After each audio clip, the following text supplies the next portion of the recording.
The rescue alarm echoed through the corridors of the Galactic Survey Station Omega-7, and every species on board felt a different kind of fear. The station orbited above Volcara Prime, a death world that nobody in their right mind would ever set foot on. The planet below burned with eternal fire. Rivers of molten rock carved paths through black stone. Toxic gases rose from countless vents scattered across the surface.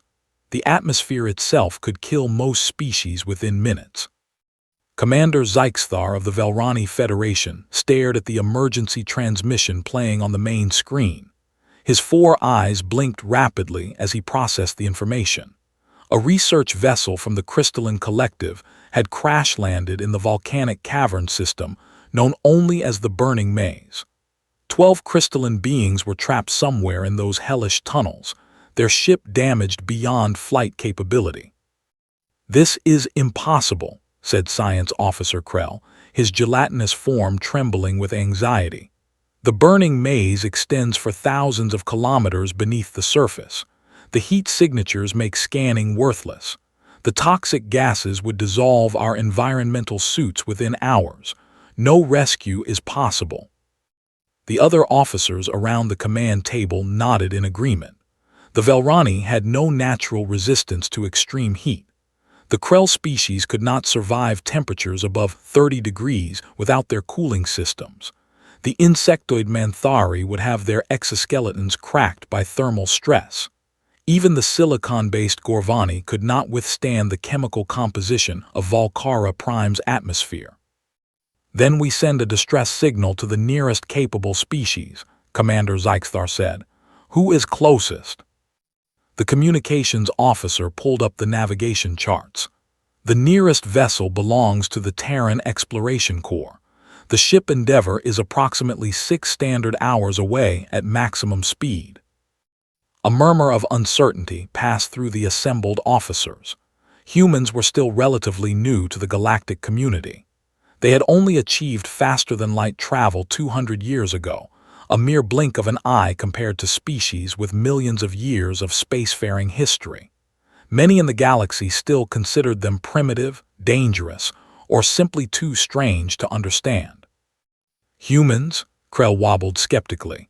"What could soft-skinned carbon-based life forms possibly do on a volcanic death world?" Commander Zyxthar had heard stories about humans. Strange stories. Stories about their homeworld, which the galactic databases classified as a Category 3 death world. Stories about their endurance, their adaptability, their stubborn refusal to accept impossible situations. He had never worked with humans directly, but desperate times required desperate measures. "Send the message," he ordered. 6 hours later, the Endeavor dropped out of hyperspace and took up position alongside Station Omega-7. A human voice crackled over the communication system, casual and confident despite the urgency of the situation. "Station Omega-7, this is Captain Marcus Webb of the Endeavor. We received your distress call. 12 crystalline researchers trapped in volcanic caverns, ship disabled, estimated survival time limited. Am I understanding the situation correctly?" "That is correct, Captain Webb," Commander Zyxthar replied. "But I must warn you that rescue attempts have been calculated as having a 0.3% chance of success. The conditions within the Burning Maze are beyond survivable parameters for most species." There was a pause on the communication line. Then Captain Webb spoke again, and something in his voice made Zyxthar's scales tingle with an unfamiliar sensation. "Commander, I've got a crew of volunteers already suiting up. We specialize in impossible situations. Send us everything you have on those caverns. Maps, atmospheric readings, temperature data, geological surveys. We're going down there." The data transfer took only minutes. The Endeavor's shuttle launched shortly after, carrying a team of 8 humans toward the burning surface of Volcara Prime. Commander Zyxthar watched the small craft descend into the orange and red chaos of the planet's atmosphere, certain he was watching suicide in progress. Inside the shuttle, Lieutenant Sarah Chen checked her equipment for the 3rd time. She had volunteered without hesitation when Captain Webb announced the mission.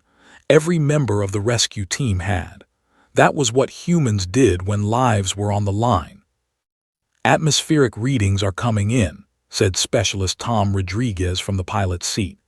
"Sulfur dioxide at toxic levels. Temperature at the surface is approximately 200 degrees Celsius. Pressure is within acceptable limits once we're underground.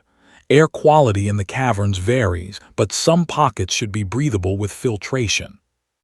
"Should be breathable," muttered engineer Yuki Tanaka with a dark smile. "I love those words. My grandmother always said that confidence and a good rebreather would get you through anything." Sergeant James Miller, the team's survival expert, pulled up the geological surveys on his tablet. His eyes moved rapidly across the data, and the others watched as his expression shifted from concern to focus to something that looked almost like excitement. "The burning maze," he said half to himself. "Lava tubes, thermal vents, sulfur deposits, unstable rock formations. This reminds me of the caves under Mount Erebus back home. I spent 3 months training there." "You trained in active volcanic caves?" asked Medical Officer Dr. Priya Sharma. "Search and rescue certification requires extreme environment experience," Miller replied.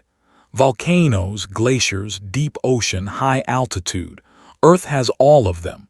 I've worked in worse conditions than this." The other team members nodded.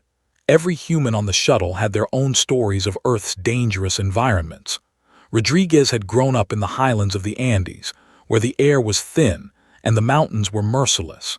Tanaka had worked on geothermal plants in Japan, comfortable around superheated steam and unstable ground. Chen had spent years exploring cave systems across 3 continents, navigating underground rivers and bottomless pits. Earth had shaped them all. The death world that most galactic species avoided had created a species uniquely equipped for survival in hostile environments. Humans had evolved alongside volcanoes, earthquakes, hurricanes, and predators that made nightmares look friendly. They had learned to adapt, to improvise, to survive against odds that would have destroyed less stubborn beings. The shuttle shuddered as it entered the lower atmosphere. Orange light filled the cabin windows, and the temperature gauges began climbing despite the craft's shielding. Rodriguez guided them toward a massive opening in the planet's surface, a gaping wound in the rock that led down into darkness. "Entry point located," he announced.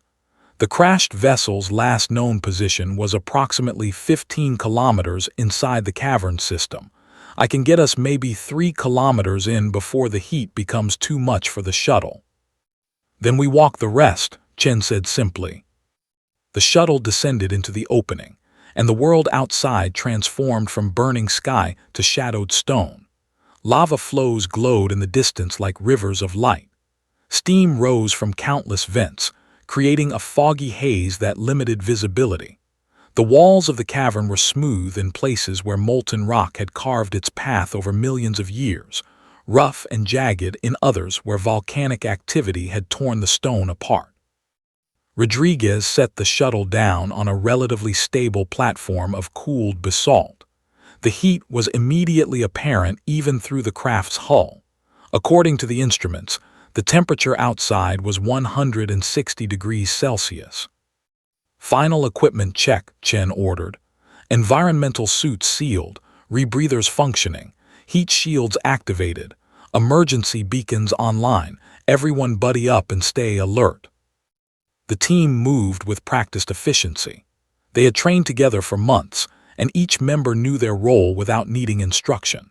Miller carried the primary navigation equipment and geological sensors. Tanaka had tools for dealing with obstacles and structural hazards. Sharma carried medical supplies designed for both human and crystalline physiology. The others carried supplies, backup equipment, and emergency gear. The shuttle's ramp lowered, and a wave of heat washed over them despite their protective gear. Sarah Chen took the first step onto the volcanic surface of an alien world, and she felt the weight of 12 lives resting on her team's shoulders. Behind her, 7 other humans followed without hesitation. They had a job to do, and no amount of fire was going to stop them. The tunnel stretched before them, lit by the glow of distant lava and the beams of their helmet lights. The walls seemed to pulse with heat, and the air shimmered with thermal distortion. Every step took them deeper into conditions that the galactic community considered unsurvivable.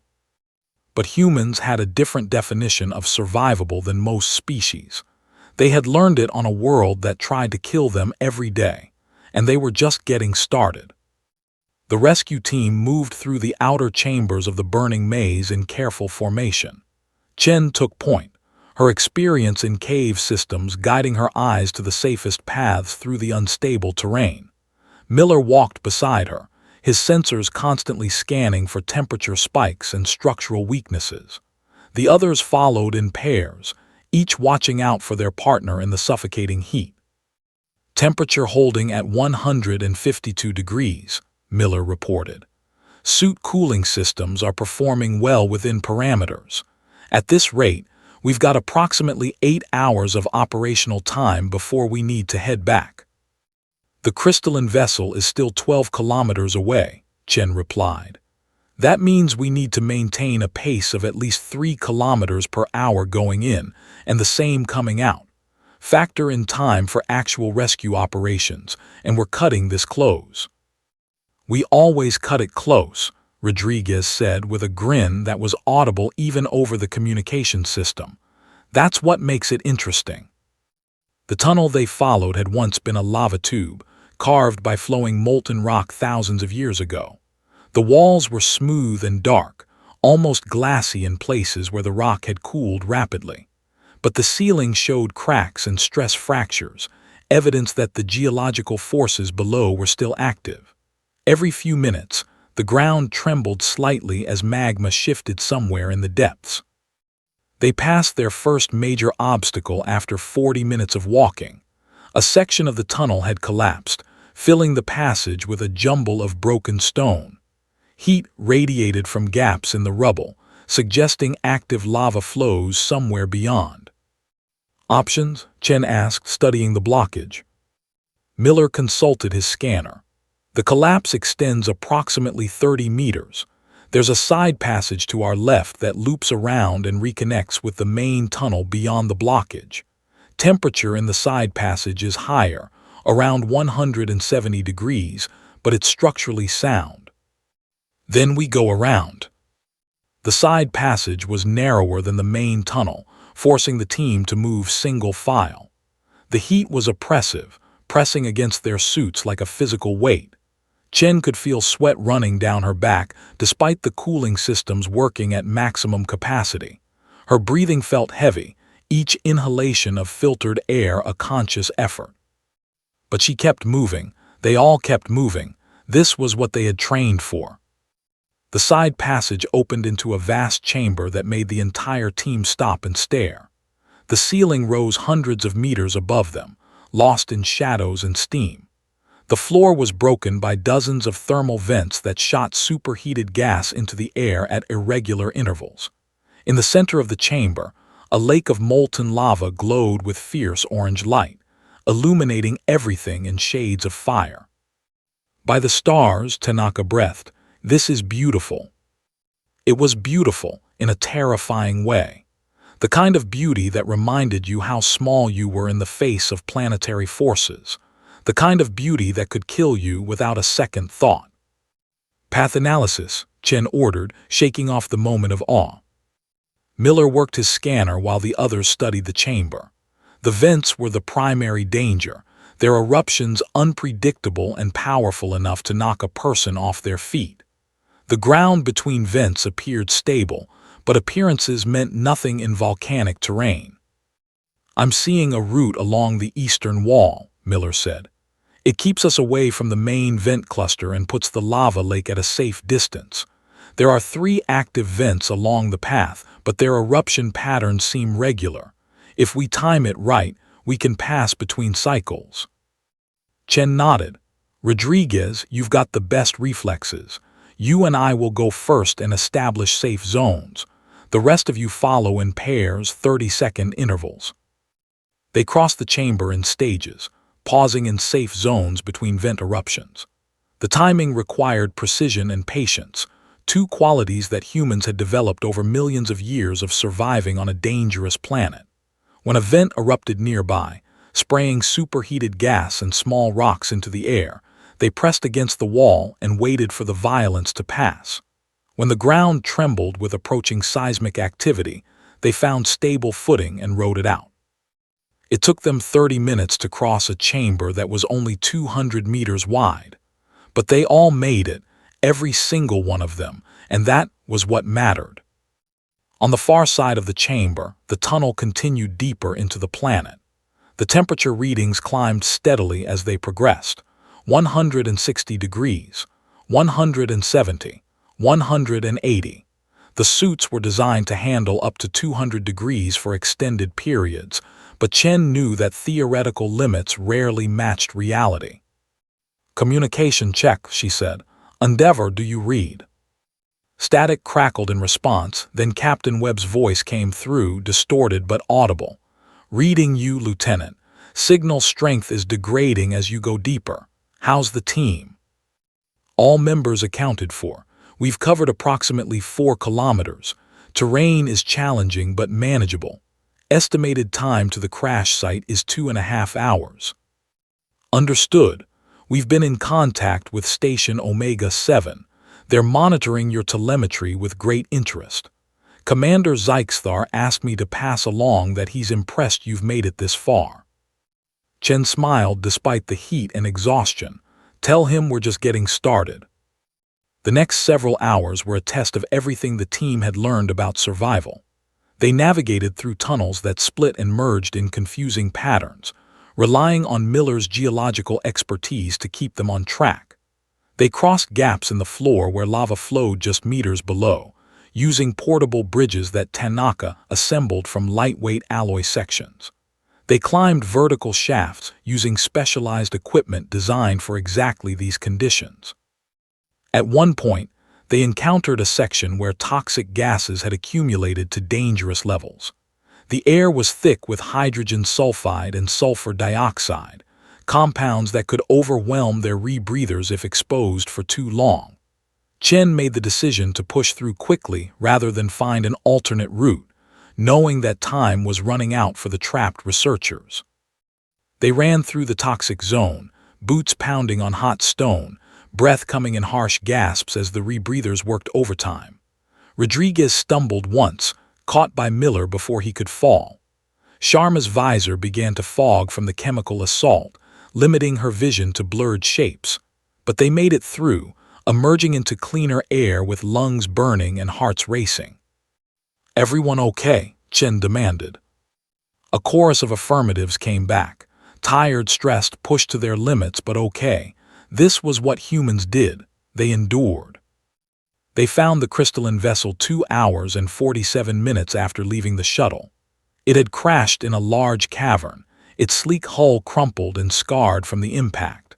Emergency lights flickered weakly through cracked viewports. And standing near the wreckage, their crystalline forms reflecting the orange glow of nearby lava flows, were 6 crystalline beings. Chen approached slowly, hands raised in the universal gesture of peace. The crystalline beings were unlike any species she had encountered before. Their bodies were made of living crystal, translucent and beautiful, with colors that shifted as they moved. They had no faces in the traditional sense, but Chen could somehow feel their attention focusing on her. "I am Lieutenant Sarah Chen of the Terran Exploration Corps," she said, speaking slowly and clearly. "We received your distress call. We're here to help." One of the crystalline beings moved forward, its form chiming softly with each step.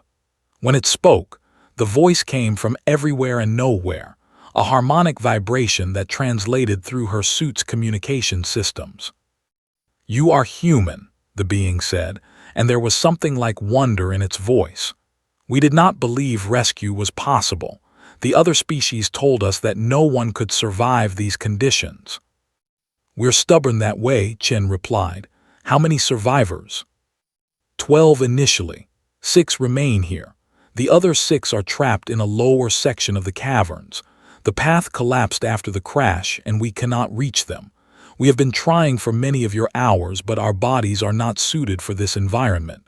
The heat damages our crystalline structure. Chen turned to her team.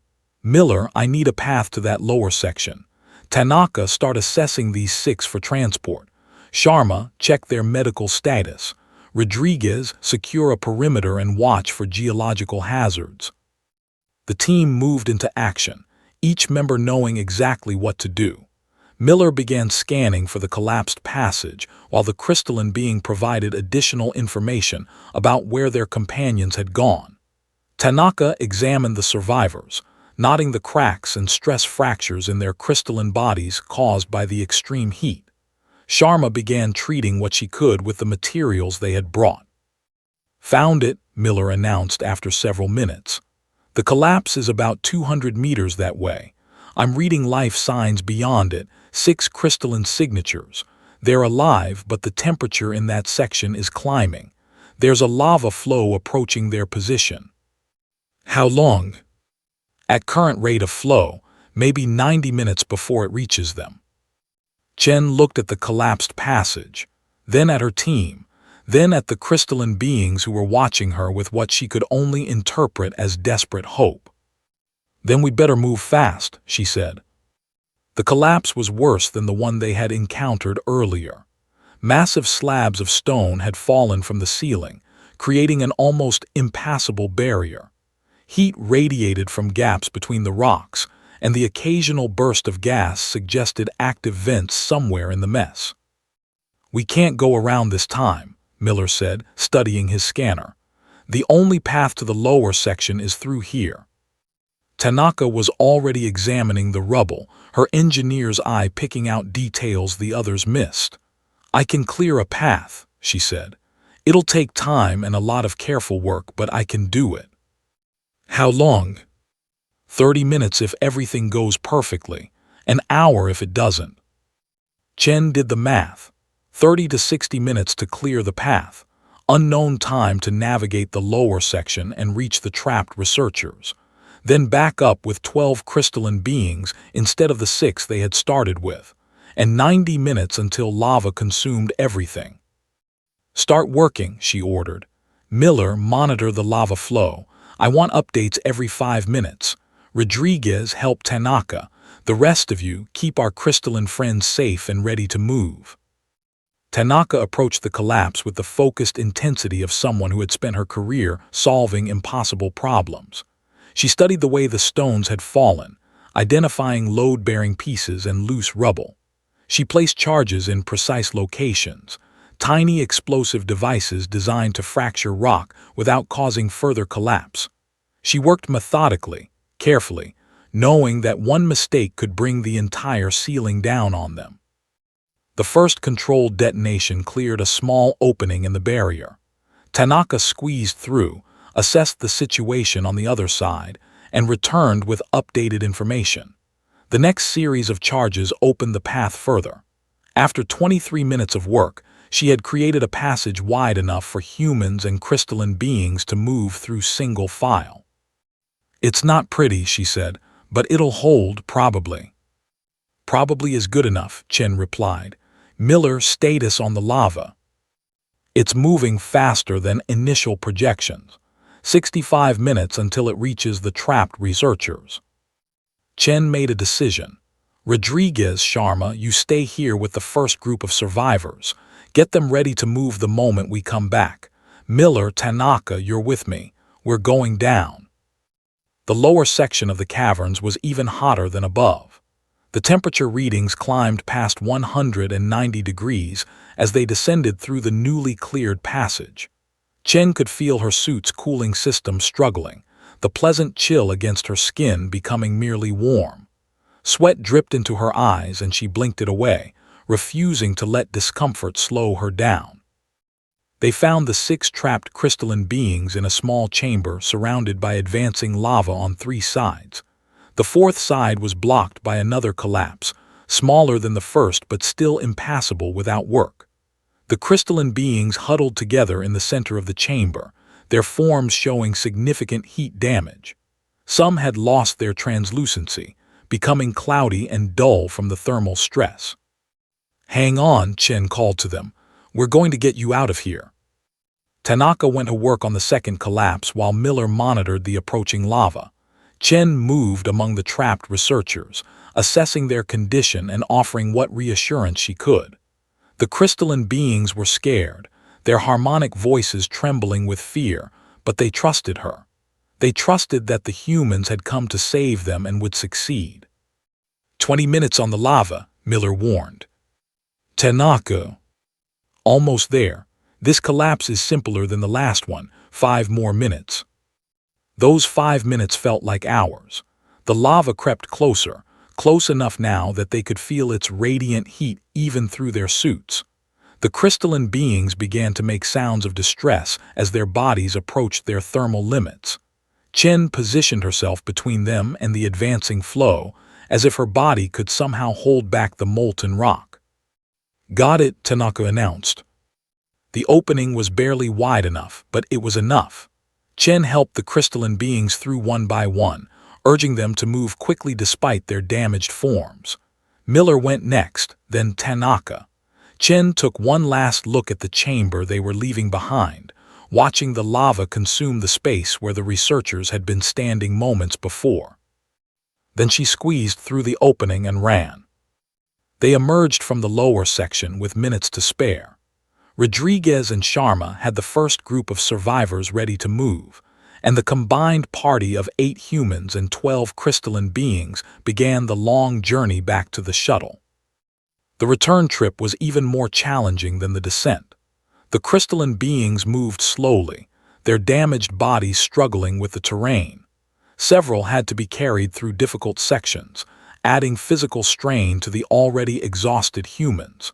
The timeline that had seemed manageable on the way in became dangerously tight on the way out. But humans were built for endurance. They had evolved on a world where persistence hunting was a survival strategy, where chasing prey for hours under a burning sun was normal. When their muscles ached and their breath came hard, they kept moving. When every instinct screamed at them to stop and rest, they pushed forward. They reached the shuttle with 47 minutes of operational time, remaining on their environmental suits. Rodriguez piloted them up through the volcanic atmosphere while the others secured their passengers. The crystalline beings filled every available space, their chiming voices mixing in harmonics that sounded almost like music. Some of them were badly damaged and would need extensive treatment to recover. But they were alive. All 12 of them were alive. When the shuttle broke through into open space, Chen felt a weight lift from her shoulders. She leaned back against the bulkhead and closed her eyes, allowing herself a moment of relief. "Endeavor, this is rescue team," she reported. "Mission successful. All 12 survivors recovered. Request immediate medical assistance for crystalline casualties upon arrival." Captain Webb's response was warm with pride. "Outstanding work, Lieutenant. Outstanding work, all of you. Station Omega-7 is standing by with medical teams. They're saying it's impossible, what you've done. I told them they clearly don't know humans very well." Chen smiled. "We just did what needed to be done, sir. That's what makes it impossible to everyone else." The news of the rescue spread across the galactic communication networks within hours. A species called humans, relatively new to the interstellar community, had ventured into conditions that established spacefaring civilizations considered unsurvivable. They had navigated volcanic caverns, survived temperatures that would have killed most species, and brought 12 beings home alive against impossible odds.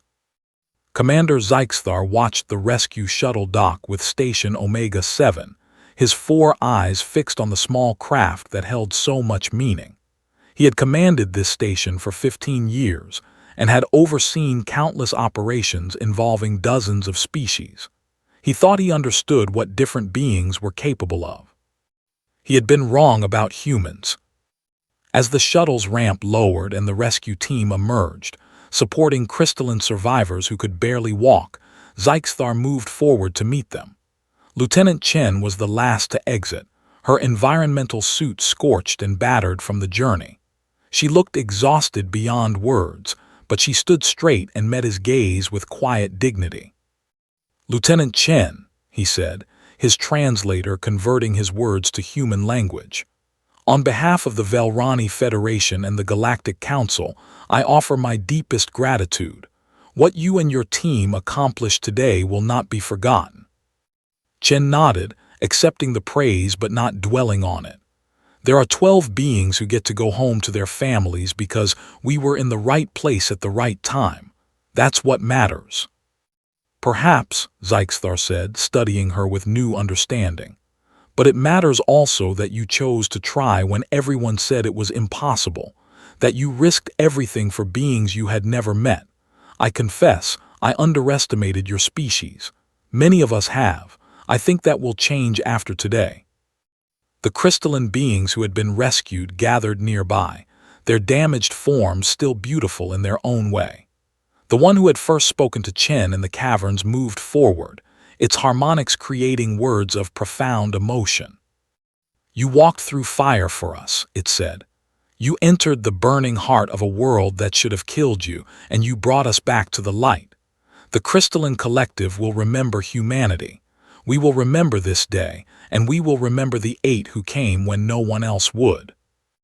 One by one, the other crystalline beings added their voices to the statement, creating a harmonic chorus that resonated through the station's corridors.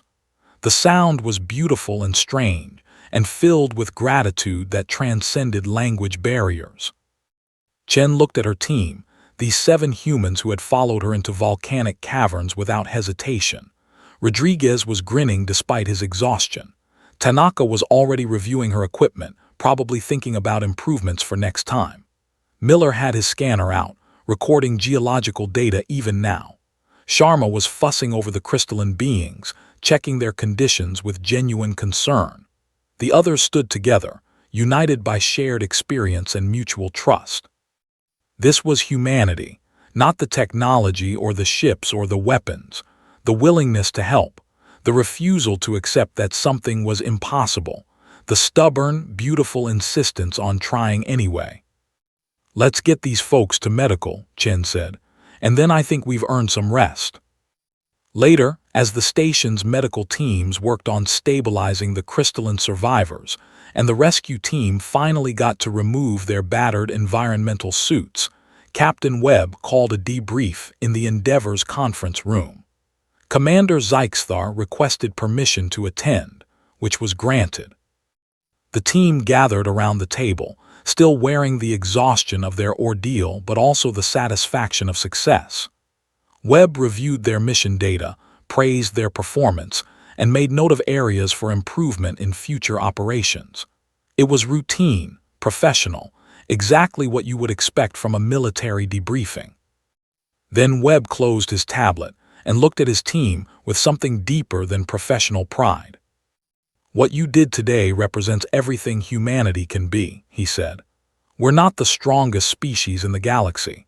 We're not the smartest or the most technologically advanced, but we might just be the most stubborn.